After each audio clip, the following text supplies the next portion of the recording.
প্রিয় শিক্ষার্থীবৃন্দু, আমি মোহাম্মদ সাজ্জাদ আলী, প্রভাষক, রসায়ন, police school and college, Rangpur. আমি তোমাদের গতদিন ইলেকট্রোফিলিক প্রতিস্থাপন বিক্রিয়ার মেকানিজম বা ক্রিয়া কৌশল সম্পর্কে আলোচনা করেছিলাম। আজকেও আমি তোমাদের ইলেকট্রোফিলিক প্রতিস্থাপন বিক্রিয়ার মেকানিজম বা ক্রিয়া কৌশল নিয়ে আলোচনা করব। আজকে যে বিক্রিয়াটি নিয়ে আলোচনা করব সেই বিক্রিয়াটির নাম হলো ফ্রিডেল-ক্রাফট বিক্রিয়া। গতদিন আমরা নাইট্রেশন এবং হ্যালোজেনেশন বিক্রিয়ার ক্রিয়া কৌশল সম্পর্কে আলোচনা করেছিলাম। আজকে আমরা যে বিক্রিয়াটি নিয়ে আলোচনা করব সেটি হলো তোমার ফ্রিডেল-ক্রাফট রিয়াকশন বা বিক্রিয়া। ফ্রিডেল-ক্রাফট বিক্রিয়া প্রথমে আমাদের জানতে হবে ফ্রিডেল-ক্রাফট বিক্রিয়াটি কী।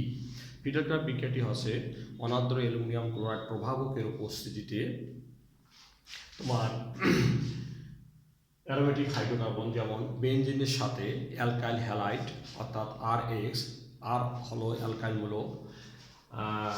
মূলক অথবা অ্যাসাইল হ্যালাইড RCOX, এখানে অ্যাসাইল হ্যালাইড বিক্রিয়ায় হ্যালাইড এর বিক্রিয়ায় বেনজিন বলয় থেকে হাইড্রোজেন পরমাণু অ্যালকাইল মূলক বা অ্যাসাইল মূলক দ্বারা প্রতিস্থাপিত হয়, যথাক্রমে অ্যালকাইল বেনজিন বা অ্যাসাইল বেনজিন উৎপন্ন হয়। এই বিক্রিয়াকে ফ্রিডেল-ক্রাফট বিক্রিয়া বলা হয়। আবারও বলতেছি, অর্থাৎ বেনজিন বলয় থেকে এক বা একাধিক হতে পারে, একাধিক বা একটি হাইড্রোজেন পরমাণু অ্যালকাইল মূলক বা অ্যাসাইল মূলক দ্বারা প্রতিস্থাপিত হয়ে অ্যালকাইল বেনজিন বা অ্যাসাইল বেনজিন উৎপন্ন হয়। এই বিক্রিয়াটাকে বলা হয় ফ্রিডেল-ক্রাফট বিক্রিয়া। তাহলে অ্যালকাইল মূলক, আমরা জানি অ্যালকাইল মূলকটা হচ্ছে অ্যালকেন থেকে একটি হাইড্রোজেন পরমাণু অপসারিত হওয়ার পরে যে একযোজী মূলক সৃষ্টি হয় তাকে বলা হচ্ছে তোমার অ্যালকাইল মূলক। অর্থাৎ অ্যালকেনের সাধারণ সংখ্যা CnH2n+2,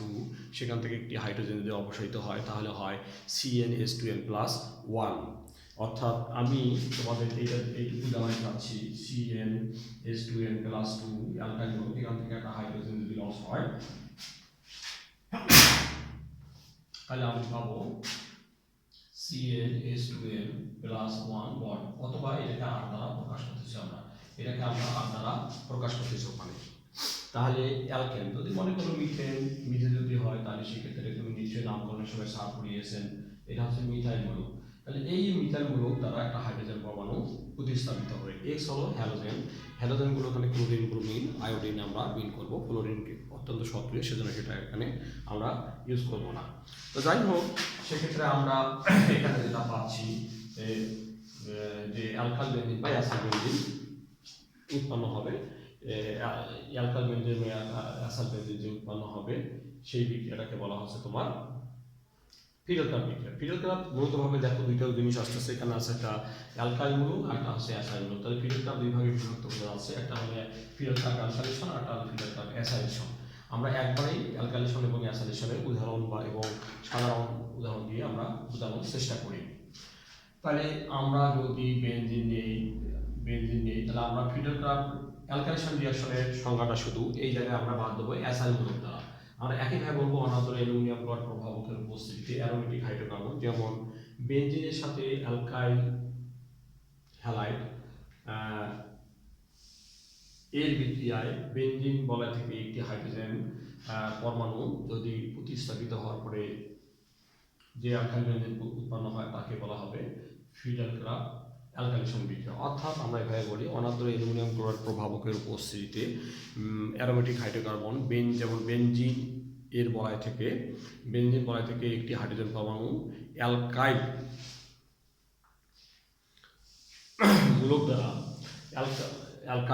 মূলক দ্বারা প্রতিস্থাপিত হয়ে অ্যালকাইল বেনজিন উৎপন্ন হয়। এই বিক্রিয়াকে ফ্রিডেল-ক্রাফট অ্যালকাইলেশন বিক্রিয়া বলা হয়। তাহলে বলা হচ্ছে তার বেনজিন থেকে একটা হাইড্রোজেন পরমাণু অ্যালকাইল মূলক দ্বারা প্রতিস্থাপিত হবে। তাহলে আমরা এখানে লিখব অনার্দ্র অ্যালুমিনিয়াম ক্লোরাইড। অনার্দ্র অ্যালুমিনিয়াম ক্লোরাইডটা হলো লুইস অ্যাসিড। আমরা কতদিনও বলছি লুইস অ্যাসিড কি? লুইস অ্যাসিড হলো যারা ইলেকট্রন গ্রহণ করতে সক্ষম তাদেরকে বলা হয় লুইস অ্যাসিড, অর্থাৎ একটি মুক্ত ইলেকট্রন গ্রহণ করতে পারবে। তাহলে এইটা এখানে আসবে, হাইড্রোজেনটা এখানে চলে আসবে। তাহলে সেক্ষেত্রে দেখা যাচ্ছে আমাদের এই অ্যালকাইল বেনজিন, দেখো এটা হচ্ছে অ্যালকাইল বেনজিন আর আছে HX, এটা হচ্ছে অ্যালকাইল বেনজিন। Alkyl benzene. আচ্ছা, অ্যালকাইল বেনজিন, তাহলে আমি যদি এক্সাম্পল দিই সেক্ষেত্রে আমাদের দাঁড়াচ্ছে এরকম, যেমন অনার্দ্র অ্যালুমিনিয়াম ক্লোরাইড এর উপস্থিতিতে বেনজিনের সাথে মিথাইল ক্লোরাইডের বিক্রিয়ায় কি হবে, মিথাইল বেনজিন বা টলুইন উৎপন্ন হয়। মিথাইল বেনজিন বা টলুইন উৎপন্ন হয়, এটা আমাদের টলুইন উৎপন্ন হয়, এখানে বংশীর সঙ্গে HCl উৎপন্ন হয়। তাহলে এই বিক্রিয়াটাকে বলা হবে, যখন আমি দেখবো অনার্দ্র অ্যালুমিনিয়াম ক্লোরাইড থাকবে এবং সেই সঙ্গে বেনজিনের সাথে মিথাইল ক্লোরাইডের বিক্রিয়া করবে, তখন আমরা তাকে বলবো ফিডাল ক্রাব অ্যালকাইলেশন বিক্রিয়া। তাহলে আমরা ফিডাল ক্রাব অ্যালকাইলেশন বিক্রিয়া জানতে পারলাম কি, অনার্দ্র অ্যালুমিনিয়াম ক্লোরাইড উপস্থিতিতে বেনজিনের সাথে অ্যালকাইল হ্যালাইডের বিক্রিয়ায় অ্যালকাইল বেনজিন উৎপন্ন হয়, এই বিক্রিয়াটাকে বলা হয় ফিডাল ক্রাব অ্যালকাইলেশন। তাহলে এটার নাম হচ্ছে টলুইন বা মিথাইল বেনজিন, টলুইন বা মিথাইল বেনজিন, মিথাইল বেনজিন। আচ্ছা, আমরা টলুইন বা মিথাইল বেনজিন আমরা বুঝতে পারলাম ফিডাল ক্রাব বিক্রিয়া উৎপন্ন হয়। তাহলে এবার আসি আমরা ফিডাল ক্রাব অ্যাসাইলেশন। এবার অ্যাসাইলেশনটা আমরা লিখবো, 2 নম্বর বিক্রিয়া ফিডাল ক্রাব অ্যাসাইলেশন। 2 নম্বর দিয়ে ফিডাল ক্রাব অ্যাসাইলেশন। অ্যাসাইলেশন মূলত আমরা বলছি RCOX, তাহলে অ্যাসাইল হ্যালাইড দ্বারা সাবস্টিটিউট হবে। তাহলে একই ধরনের এখানে আমরা জাস্ট আমরা কি করব, সিওটা বসে দিলাম, সিওটা বসে দিয়ে X দিলাম, তাহলে X। তাহলে এবার দেখো এই জিনিসটা এইভাবে দেখাই তোমাদের, এটা এখানে এটা প্রতিস্থাপন হবে আর এটা একে ধরবে, ধরলে কি হয় একটু দেখো। তাহলে এখানে আমাদের দাঁড়াচ্ছে COR, তাহলে অ্যাসাইল হ্যালাইড উৎপন্ন হলো, এটা হলো অ্যাসাইল বেনজিন। এটা এবার লিখবো আমরা, এই জিনিসটাকে লিখবো আমরা অ্যাসাইল বেনজিন, অ্যাসাইল বেনজিন। এই পুরোটা হচ্ছে অ্যাসাইল বেনজিন, অ্যাসাইল বেনজিন। আচ্ছা, তাহলে আমরা একইভাবে বলবো, অনার্দ্র অ্যালুমিনিয়াম ক্লোরাইড প্রবাহকের উপস্থিতিতে বেনজিন বলয় থেকে হাইড্রোজেন পরমাণু বেনজিনের সাথে অ্যাসাইল হ্যালাইডের বিক্রিয়ায় বেনজিন বলয় থেকে হাইড্রোজেন পরমাণু অ্যাসাইল গ্রুপ দ্বারা প্রতিস্থাপিত হয়ে অ্যাসাইল বেনজিন উৎপন্ন হয়। এই বিক্রিয়াকে ফিডাল ক্রাব অ্যাসাইলেশন বিক্রিয়া বলা হয়। আমরা এভাবে এটা বলবো, সংজ্ঞায়িত করলাম। সংজ্ঞায়িত করার পরে আমরা এক্সাম্পল দিচ্ছি, যেমন বেনজিনের সাথে এসিটাইল ক্লোরাইডের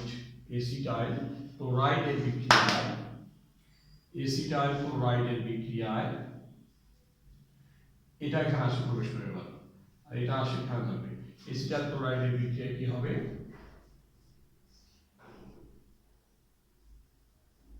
এসিটোফেনন, এটার নাম আছে এসিটোফেনন বা মিথাইল ফিনাইল কিটোন। এসিটোফেনন, এটার নাম হচ্ছে এসিটোফেনন উৎপন্ন হয়, এসিটোফেনন বা মিথাইল ফিনাইল কিটোন, এবং সেই সঙ্গে HCl উৎপন্ন হবে। তাহলে আমরা এটাকে বলতেছি এসিটোফেনন মিথাইল ফিনাইল কিটোন। কিটোন মানে কিটোন গ্রুপ আছে, সেজন্য মিথাইল ফিনাইল কিটোন। আচ্ছা, তাহলে আমরা এটাকে বলতেছি ফিডাল ক্রাব অ্যালকাইলেশন বিক্রিয়া নয়, এবার এটাকে বলতেছি আমরা ফিডাল ক্রাব অ্যাসাইলেশন বিক্রিয়া। তো ফিডাল ক্রাব বিক্রিয়া এখন আমরা মেকানিজম দেখব। ফিডাল ক্রাব বিক্রিয়ার মেকানিজম আমরা দেখতে গেলে প্রথমে আমরা ফিডাল ক্রাব অ্যালকাইলেশন বিক্রিয়াটা মেকানিজমটা দেখি।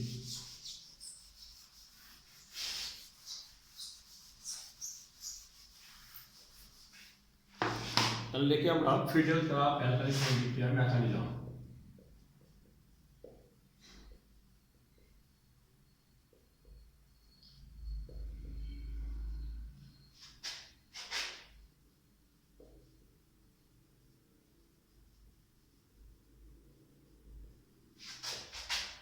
মেকানিজম মানে ক্রিয়া কৌশল। আমরা বলছি যে ইলেকট্রোফিলিক প্রতিস্থাপন বিক্রিয়া সাধারণত কত হয়, 3 ধাপে সংঘটিত হয়। প্রথম ধাপে ইলেকট্রোফাইল, দ্বিতীয় ধাপে তোমার সিগমা কমপ্লেক্স বা সিগমা জটিল সৃষ্টি হয়, তৃতীয় ধাপে এসে কি হয় দেখা যায় তোমার সুপ্রতিস্থাপিত যৌগ উৎপন্ন হয়। তাহলে প্রথম ধাপ ইলেকট্রোফাইল সৃষ্টি, প্রথম ধাপ। তাহলে আমরা ভাষায় আগে শিখছি, একেবারে বলবো অনাদ্র অ্যালুমিনিয়াম ক্লোরাইড। অনাদ্র অ্যালুমিনিয়াম ক্লোরাইড কি করবে? অনাদ্র aluminium chloride, methyl chloride, methyl chloride, acyl halide মানে মিথাইল ক্লোরাইড। এখানে লিখতে পারি আমরা এভাবে acyl halide, acyl halide, sorry alkane halide, alkane halide যেমন মিথাইল। একবার উদাহরণ দিয়ে দেখাই, মিথাইল ক্লোরাইডের সাথে বিক্রিয়া করে ধনাত্মক ইলেকট্রোফাইল, ধনাত্মক electrophile methyl carbonium ion, methyl carbonium ion উৎপন্ন করে। তাহলে ইলেকট্রোফাইল সৃষ্টি হচ্ছে। তাহলে আমরা মিথাইল ক্লোরাইড নিলাম প্লাস অ্যালুমিনিয়াম ক্লোরাইড, এভাবে একটা রিঅ্যাকশন।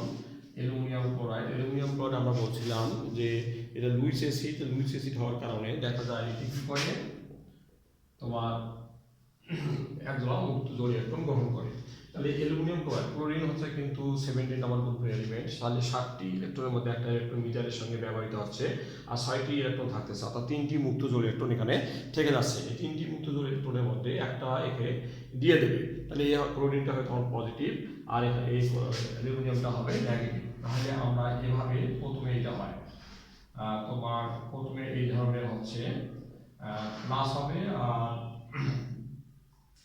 অ্যালুমিনিয়াম ক্লোরাইডটা কি হবে? মাইনাস হয়ে যাবে। ঠিক আছে, অ্যালুমিনিয়াম ক্লোরাইডটা কি হবে? এক্ষেত্রে মাইনাস হয়ে যাবে। এটা তখন কি হবে? এরকম। তারপরে এটা ভেঙে গিয়ে পুনর্বিন্যাস হয়ে সমান্তরাল বিক্রিয়ার মধ্যে, সমান্তরাল বিক্রিয়ার মতো দেখা যাবে এটি তোমার কি হবে? এই ধরনের সৃষ্টি হবে যে মিথাইল কার্বনিয়াম আয়ন আর অ্যালুমিনিয়াম টেট্রাক্লোরাইড আয়ন হয়ে যাবে। অর্থাৎ পজিটিভ আয়নটা এটার সাথে চলে যাচ্ছে, তখন ও গ্রহণ করলো, গ্রহণ করার লুইস অ্যাসিডে পরিণত হলো, সে যখন এই ক্লোরাইড আয়নটাকে নিয়ে চলে যাচ্ছে, ক্লোরিনিয়াম আয়নটাকে নিয়ে চলে যাচ্ছে, তাহলে কি হলো? সেই সঙ্গে মিথাইল কার্বনিয়াম আয়ন আমাদের উৎপন্ন হলো। তাহলে ইলেকট্রোফাইল আমাদের সৃষ্টি হয়ে গেল, মিথাইল কার্বনিয়াম আয়ন।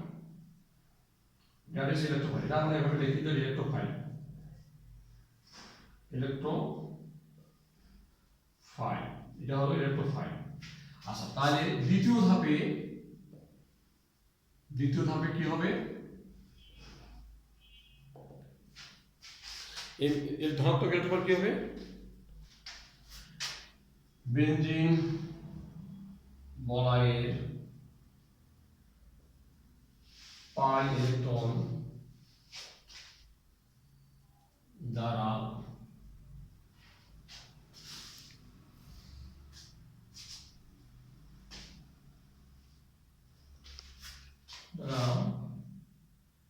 ইলেকট্রোফাইল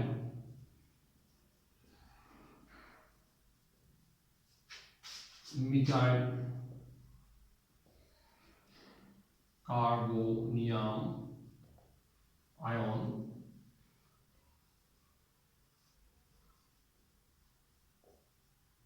আকৃষ্ট হয় এবং বেনজিন বলয়ের একটি কার্বনের সাথে যুক্ত হয়ে মিথাইল সিগমা কমপ্লেক্স গঠন করে। তাহলে সিগমা কমপ্লেক্সটা এর আগে আমরা দেখছি। তাহলে বেনজিনের স্ট্রাকচার 6টি পাই ইলেকট্রন থাকে এরকম। এখানে হাইড্রোজেন আছে, ইলেকট্রোফাইলটা আক্রমণ করতেছে, ইলেকট্রোফাইলটা এখানে আসে ঢুকবে, তার মানে এখানে পাই ইলেকট্রনটা টেনে নেবে যে কোনো কারণে। পাই ইলেকট্রনটাকে টেনে নিলে কি হবে, এটা কার্বন ক্যাটায়নে পরিণত হয়, অর্থাৎ 2 থেকে 6 পর্যন্ত ইলেকট্রনটা যখন চলতে থাকে তখন এই এখানকার পাই ইলেকট্রনটা সে টেনে নিয়ে এই সিগমা কমপ্লেক্স গঠন করে। তাহলে এটা হলো সিগমা কমপ্লেক্সটা গঠন করলো। তাহলে তৃতীয় ধাপে এই যে তোমার অ্যালুমিনিয়াম টেট্রাক্লোরাইড আয়ন আছে, এটা হচ্ছে অনুবন্ধী ক্ষারক। এই অনুবন্ধী ক্ষারক তখন কি করবে, তোমার সিগমা কমপ্লেক্স থেকে বা মিথাইল কার্বক্যাটায়ন থেকে একটা প্রোটন অপসারণ করবে, প্রোটনটা গ্রহণ করবে। তাহলে এটা হচ্ছে সিগমা কমপ্লেক্স বা সিগমা জটিল, সিগমা কমপ্লেক্স। আচ্ছা, এখন আমরা তৃতীয় ধাপে আসি। তৃতীয় ধাপে ফিনিশিং মানে লাস্ট স্টেপ। এখানে আমাদের প্রোডাক্টটা পেয়ে যাবো, সুপ্রতিস্থাপিত যৌগটা আমরা এখানে পেয়ে যাব। তাহলে সেক্ষেত্রে আমাদের আমরা কি লিখবো, যে আগের মতনই লিখবো, আমরা লিখবো যে সিগমা কমপ্লেক্স থেকে, সিগমা কমপ্লেক্স থেকে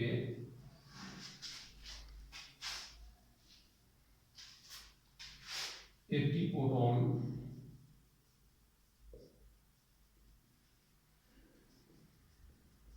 বিক্রিয়ার পরিবেশে উপস্থিত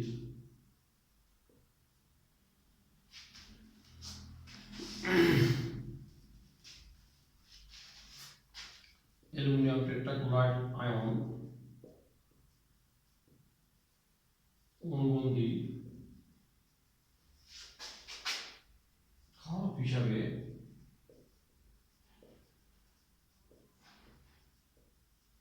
গ্রহণ করে। ফলে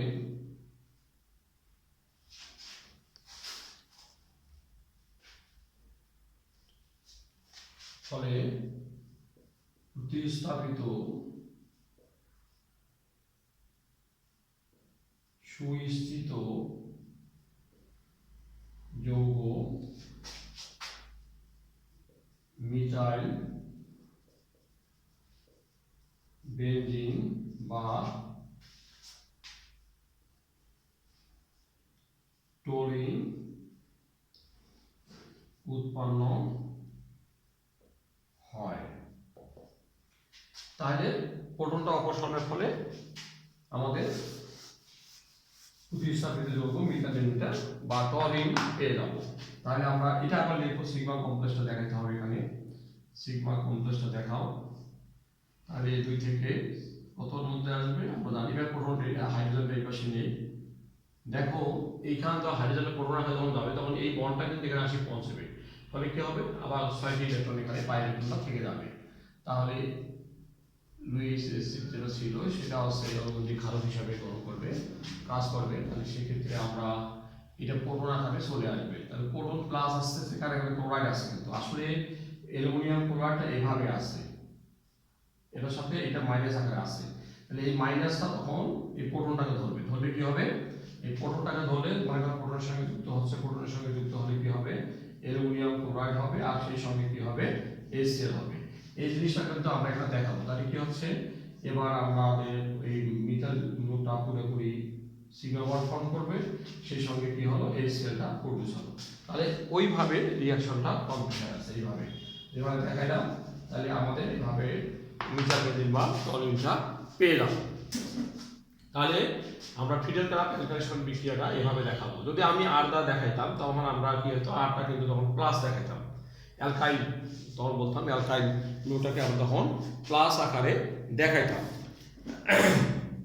তো যাই হোক, আমরা ফিডেল ট্র্যাপ বিক্রিয়াটা আরেকবার বলি। প্রথমে কি হলো, electrophile positive electrophile methyl carbonium ion হবে এবং সেই সঙ্গে তোমার conjugated base aluminium tetrachloride ion উৎপন্ন হয়। দ্বিতীয় ধাপে সিগমা কমপ্লেক্স গঠিত হয়। তৃতীয় ধাপে দেখা যাচ্ছে কি হচ্ছে, তৃতীয় ধাপে আমাদের প্রতিস্থাপিত যৌগ বা প্রতিস্থাপিত সুনিশ্চিত যৌগ আমরা পেলাম। তাহলে আমরা এবার ফিডেল ট্র্যাপ অ্যাসারেশন বিক্রিয়ায় আমরা দেখাই। তাহলে আমরা একইভাবে ভাষাগুলো লিখবো না। এবার ফিডেল গ্রাফ আমি অ্যাসাইলেশন বিক্রিয়া ক্রিয়া কৌশলটা তোমাদের দেখাবো।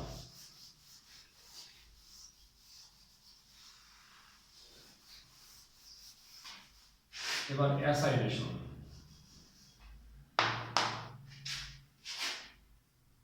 এই বিক্রিয়াটা ইম্পর্টেন্ট, এই বিক্রিয়া।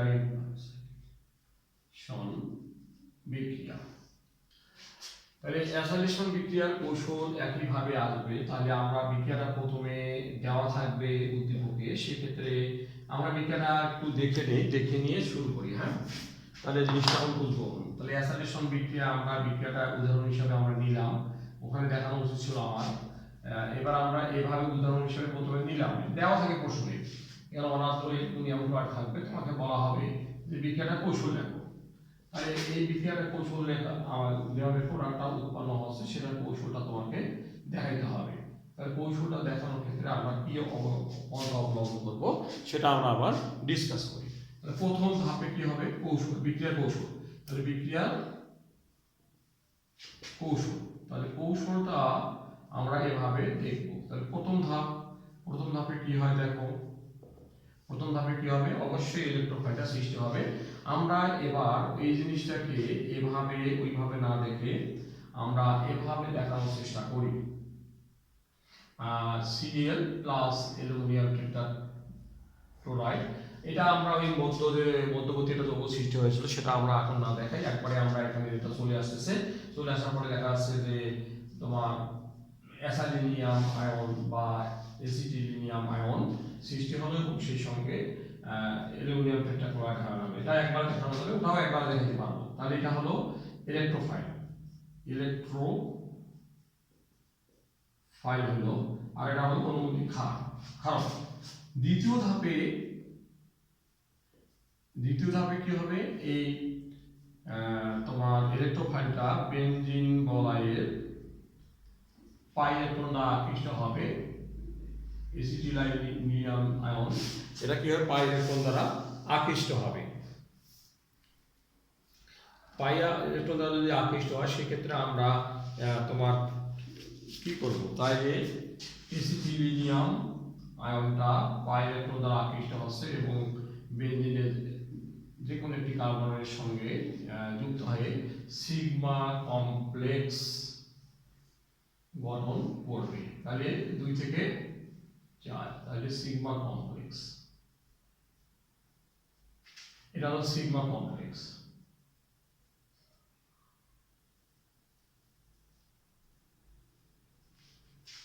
তৃতীয় ধাপে এসে তোমাদের কি করতে হবে? ওই বিক্রিয়া পরিবেশে কি আছে?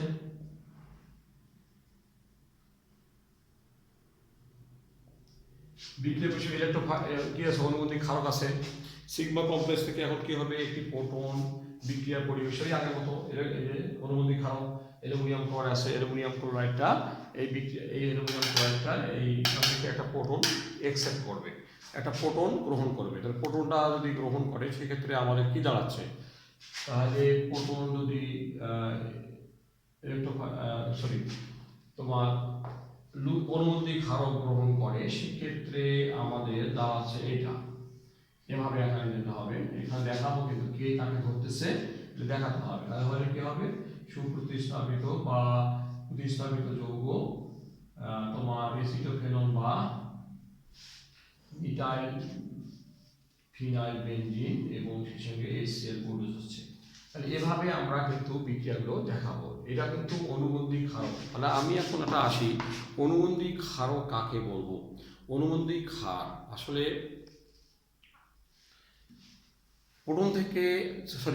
অম্ল থেকে একটা প্রোটন অপসারণ করার পর যা পাওয়া যায় তাকে কিন্তু বলা হয় তোমার কি? অনুবন্ধী ক্ষারক বলা হয়। অম্ল থেকে একটা প্রোটন অপসারণের পরে যেটা থাকে সেটাকে অনুবন্ধী অম্ল। আবার যারা যেহেতু সে ইলেকট্রন নিচ্ছে সেহেতু কি হচ্ছে? সে অনুবন্ধী অম্ল। অর্থাৎ একটা রিয়াকশনের পরে দেখা যাচ্ছে যে একটা পজিটিভ হচ্ছে, একটা নেগেটিভ হচ্ছে। পজিটিভটাকে বলা আমরা ইলেকট্রোফাইল অনুবন্ধী, এটা হলো অম্ল হবে, আর এটা হলো অনুবন্ধী ক্ষারক হবে। আচ্ছা, তাহলে আমরা ফিডাল কাপ অ্যালকালিশন বিক্রিয়ার মেকানিজমটা পড়লাম, আমরা ইলেকট্রোফিলিক প্রতিস্থাপন বিক্রিয়া পড়লাম। সামনের দিনে আমরা নিউক্লিওফিলিক সাবস্টিটিউশন রিয়াকশন বা নিউক্লিওফিলিক প্রতিস্থাপন বিক্রিয়া পড়ব। তাহলে ওখানে কী হবে, নিউক্লিওফাইল দ্বারা প্রতিস্থাপন বিক্রিয়া সংঘটিত হবে। নিউক্লিওফাইল, আমরা কিন্তু নিউক্লিওফাইল বলতে আমরা কিন্তু বুঝছি যে নিউক্লিয়াসের প্রতি যার আকর্ষণ, অর্থাৎ সে নেগেটিভ হবে, অর্থাৎ ইলেকট্রন দান করতে পারবে। আমরা কিন্তু জানি, এবং প্রসমূহ থাকবে যার মুক্ত জোড় ইলেকট্রন থাকবে, অর্থাৎ নেগেটিভ এবং মুক্ত জোড় ইলেকট্রন বিশিষ্টগুলো হচ্ছে নিউক্লিওফাইল। আমরা নেক্সট ডে নিউক্লিওফিলিক সাবস্টিটিউশন রিয়াকশনটা পড়ব এবং তার প্রতিস্থাপন বিক্রিয়ার কৌশলটা সম্পর্কে ডিটেলস আলোচনা করব। তাহলে আমরা গত লেকচারে যেটা পড়ছি সেটা হলো ক্লোরিনেশন রিয়াকশন, আরটা পড়ছিলাম আমরা কি বিক্রিয়া, তোমার নাইট্রেশন বিক্রিয়া। আমরা বলছিলাম নাইট্রেশনে কেন গাঢ় এসেল ব্যবহার করা হয়, সেখানেও কিন্তু আমরা বলছিলাম যে নাইট্রেশন বিক্রিয়া সমপরিমাণ কি হয়, সম আয়তনে বা সমপরিমাণ গাঢ় নাইট্রিক অ্যাসিড এবং গাঢ় সালফিউরিক অ্যাসিড ব্যবহার করা হয়। আর তাছাড়াও গাঢ় সালফিউরিক অ্যাসিড একটি নিরোধক পদার্থ, সে পানির প্রতি যথেষ্ট আকর্ষণ থাকে, তার কারণে সেই বিক্রিয়া পরিবেশ থেকে পানিটা শোষণ করার ফলে দেখা যায় বিক্রিয়ার মধ্যে নাইট্রিক অ্যাসিড এর ঘনমাত্রাটা অপরিবর্তিত রাখে, ফলে বিক্রিয়াটা কী হয়, সম্মুখ দিকে অগ্রসর হয়। সেটা কিন্তু গতদিন আমরা পড়ছি। তাহলে আমরা নাইট্রেশনে নাইট্রোবেনজিন উৎপন্ন হয়। এই যে আমরা প্রতিস্থাপন বিক্রিয়াগুলোর মধ্যে ইলেকট্রোফাইল এবং নিউক্লিওফাইল যে পড়তেছি, ওই মূলকগুলো দ্বারা আমরা বেনজিনের ওই মূলকগুলো যখন বেনজিন বলয়ের মধ্যে যুক্ত থাকবে, তখন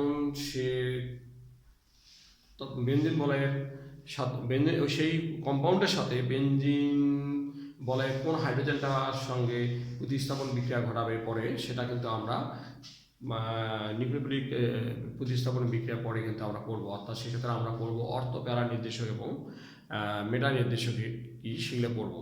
তাহলে আমরা ইনশাল্লাহ নেক্সট সপ্তাহে আমরা নিউক্লিওফিলিক প্রতিস্থাপন বিক্রিয়া নিয়ে আলোচনা করব। ভালো থাকো, সুস্থ থাকো, সুন্দর থাকো। এই পরিবেশের মধ্যে, দুর্যোগ মহামারী পরিবেশের মধ্যেও তোমরা লেখাপড়া চালিয়ে যাও, এই দোয়া করি। আল্লাহ হাফেজ।